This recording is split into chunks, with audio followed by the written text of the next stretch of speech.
কাস্টমারের কথা মতো রাতে ঘুমানোর আগে ফোনটি চার্জে লাগিয়ে ঘুমিয়ে গেছে। সকালে উঠে যখন ফোনটি চার্জ থেকে খুলে ফোনটি চালু করতে যায় তখনই আর ফোনটি চালু হয় না।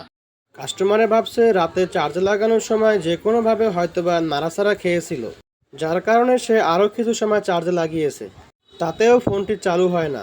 তারপরে সে আর দেরি না করে ফোনটি আমার কাছে নিয়ে আসে। আমি যখন ফোনটি পাওয়ার সাপ্লাইতে লাগিয়ে চেক করতে যাই তখনই দেখি ফোনটি ফুল শট। কাস্টমারের সাথে কথা বলে মোবাইলের বডি থেকে মাদারবোর্ডটি আলাদা করে নিলাম। ব্যাটারি কানেক্টরের আশেপাশে যতগুলো কম্পার্টমেন্ট ছিল সবগুলো কম্পার্টমেন্টে আমি ধোয়া থেরাপি দিয়ে নিলাম। পরে আমি শর্ট কিলার দিয়ে পুনরায় শর্টটি খুঁজে পেলাম। আপনারা দেখতে পাচ্ছেন একটি ক্যাপাসিটার শর্ট দেখাচ্ছে।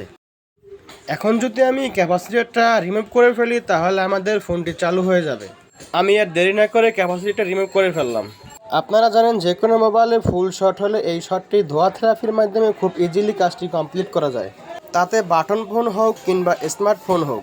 তবে স্মার্টফোনের ক্ষেত্রে কিছু ভিন্ন কৌশল অবলম্বন করতে হয়, যেমন মিটার থেকে মেপে মেপেও শট রিমুভ করা লাগে। এগুলো আমার সিনিয়র টেকনিশিয়ান ভাইরা আরও ভালোভাবে জানে।